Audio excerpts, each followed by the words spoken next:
VSS current affairs की series के एक नए टॉपिक के साथ आपकी खिदमत में हाजिर होते हैं।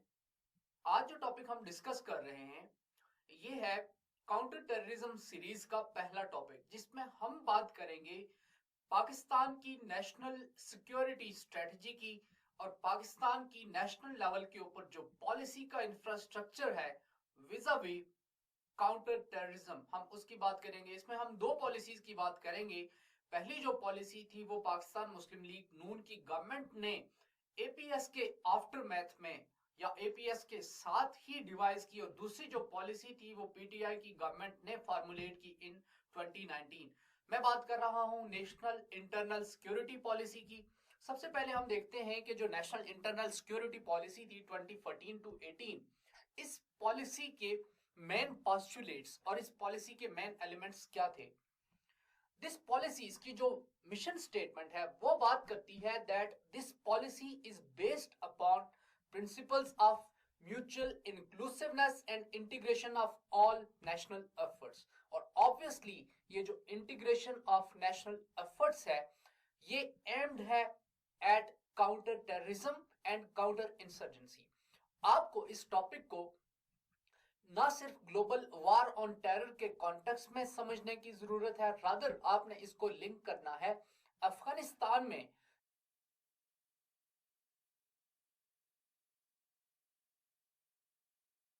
जो यूनाइटेड स्टेट्स की प्रेजेंस है और शंघाई कोऑपरेशन ऑर्गेनाइजेशन में कि जिसका पाकिस्तान अब एक मेंबर है। शंघाई कोऑपरेशन ऑर्गेनाइजेशन के जो रीजनल एंटी टेररिस्ट स्ट्रक्चर्स है उसके अंडर पाकिस्तान और रीजनल कंट्रीज की जो ऑब्लिगेशंस हैं विज़ावी काउंटर टेररिज्म, उसके कॉन्टेक्स्ट में आपने इसको जहन में रखना है। इसके तीन एलिमेंट्स हैं। पहला जो इसका एलिमेंट है वो है डायलॉग का एलिमेंट। दूसरा जो इसका एलिमेंट है वो है स्टिक का एलिमेंट, जिसमें यूज ऑफ फोर्स है, जिसको कहा गया है डेटरेंस का एलिमेंट। डेटरेंस के लिए कैपेसिटी बिल्डिंग पुलिस की और काउंटर टेररिज्म डिपार्टमेंट जो स्पेशली एस्टेब्लिश किया गया था उसकी कैपेसिटी बिल्डिंग इसमें इंपॉर्टेंट एलिमेंट था। थर्ड जो एलिमेंट था वो था आइसोलेशन, और ये आइसोलेशन थी टेररिस्ट ऑर्गेनाइजेशन की।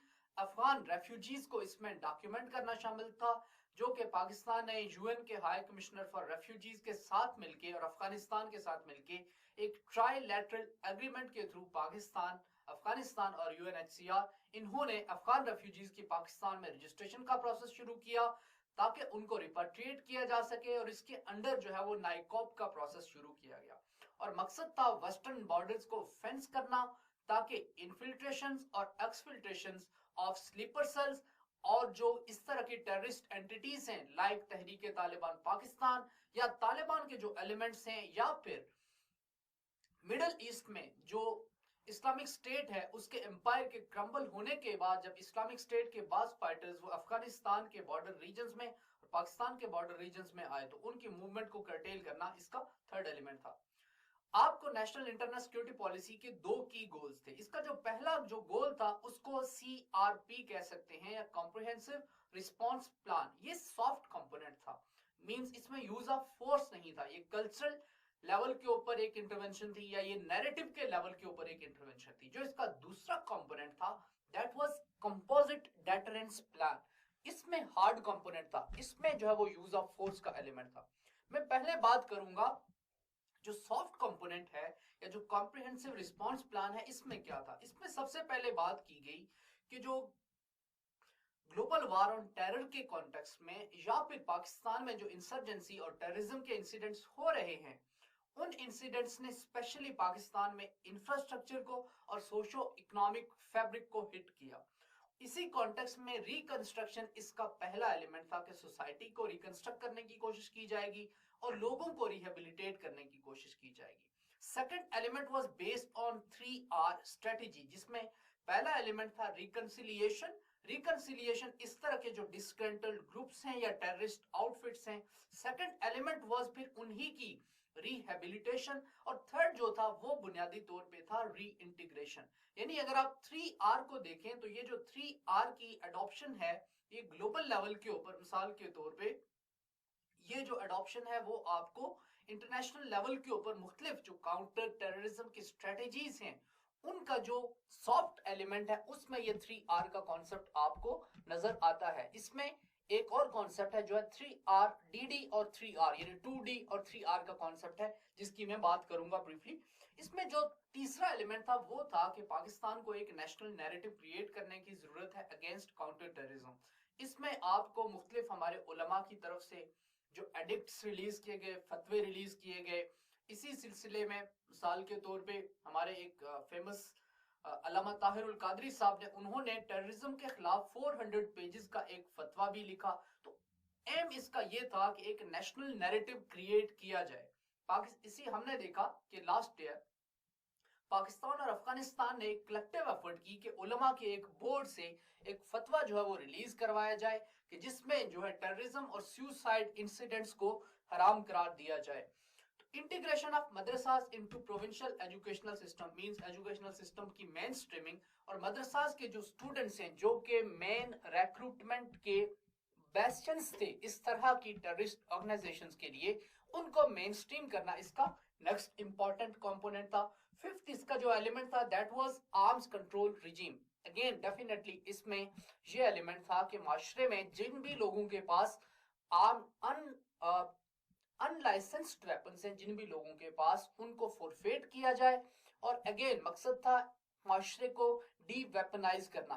वेपन्स जब आप कंट्रोल करेंगे तो कम लोग जो है they would be prone to violence, और वायलेंस आपको माशरे में कम नजर आएगा। अगेन इसी तरह के जो ग्रुप्स हैं और इन्हीं टेररिस्ट आउटफिट्स ने अफगानिस्तान वॉर के कॉन्टेक्स्ट में पाकिस्तानी माशरे में हमें ये वेपनाइजेशन किया, जिसको आप क्लाशनकोव कल्चर कहते हैं।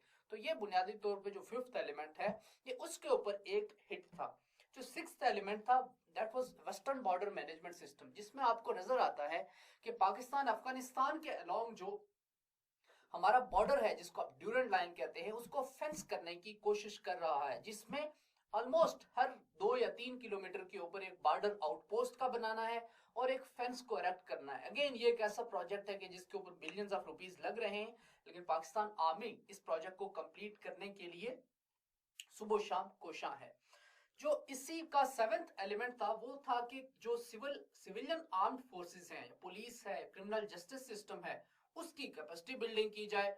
एट्थ कंपोनेंट इसका था कि एक डायरेक्टोरेट एस्टेब्लिश किया जाएगा इंटरनल सिक्योरिटी का, और ये डायरेक्टोरेट एस्टेब्लिश किया जाना था नेशनल काउंटर टेररिज्म अथॉरिटी के अंडर। और इसका मकसद ये था कि पाकिस्तान में जो डिफरेंट फोर्सेस हैं, मिसाल के तौर पे पाकिस्तान में तकरीबन जो है वो 30 के around 33 law enforcement agencies, civilian armed forces और इंटेलिजेंस एजेंसीज को मिला के सारे ऑपरेट कर रहे हैं। तो उनके लिए एक सेंट्रल कोऑर्डिनेटेड एक सेंट्रल और कोऑर्डिनेटेड किस्म का प्लेटफॉर्म प्रोवाइड करना था national directorate of internal security के थ्रू, कि जहां से उनकी जो काउंटर टेररिज्म के एफर्ट्स हैं in different law enforcement authorities की या लॉ इन्फोर्समेंट एजेंसीज की, उनको कोऑर्डिनेट किया जाए, ताकि आपका जो ओवरऑल कलेक्टिव रिस्पॉन्स है वो कॉम्प्रिहेंसिव हो और फ्रक्चर्ड या फिर बाइफर्केटेड किस्म की आपकी एफर्ट्स ना हो। जो नाइन्थ इसका कंपोनेंट था that was countering financing of terrorism. ये चीज अभी आपको नजर आ रही है कि सीएफटी के अंडर और एंटी मनी लॉन्ड्रिंग के अंडर पाकिस्तान को फाटफ ने ग्रे लिस्ट कर दिया गया। तो ये जो चीज हमें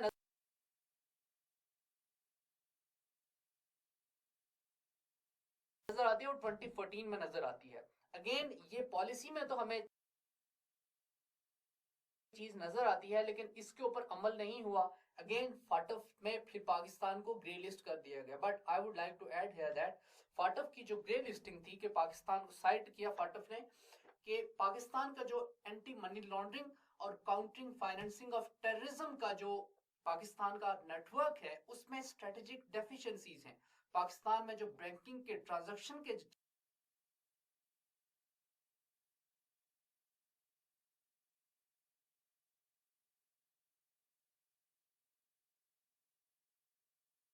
वो ट्रांसपेरेंट नहीं है, इसीलिए पाकिस्तान को फाटफ ने ग्रे लिस्ट किया गया। But it was also a political decision. और जो नेक्स्ट इसमें एलिमेंट था, 10th एलिमेंट जो कंपोनेंट था दैट वाज लीगल रिफॉर्म्स, के लॉ बनाया जाएगा।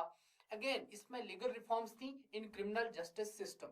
जो सेकंड कंपोनेंट था national internal security policy of 2014 का, वो था डेटरेंस का element, composite deterrence plan CDP।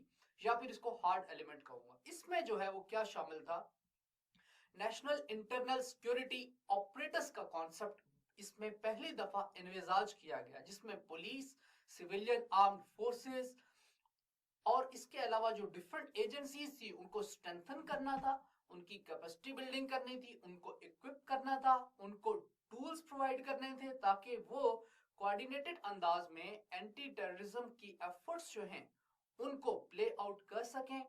और ये सारा जो किया जाना था वो किया जाना था निजैक के थ्रू। निजैक was national internal security operators centre और this was to be under the supervision of federal government. अब आपको इंटरनल डायरेक्टरेट ऑफ सिक्योरिटी की बात करूं तो वो एक सॉफ्ट कंपोनेंट्स को कोऑर्डिनेट करने के लिए एक प्लेटफॉर्म दिया गया और हार्ड कंपोनेंट्स को कोऑर्डिनेट करने के लिए जो है वो निसैक बनाया गया।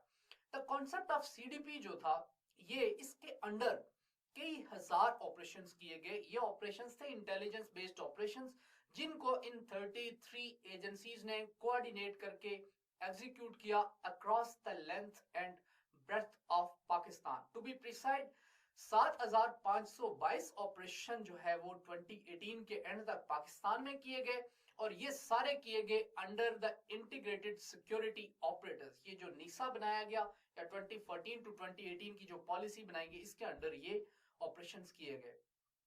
इसके साथ ही मैं जो नेशनल इंटरनल सिक्योरिटी पॉलिसी है इसकी बेस को यहाँ पे कैप करूंगा। आने वाली वीडियो में हम बात करेंगे नेशनल इंटरनल सिक्योरिटी पॉलिसी 2018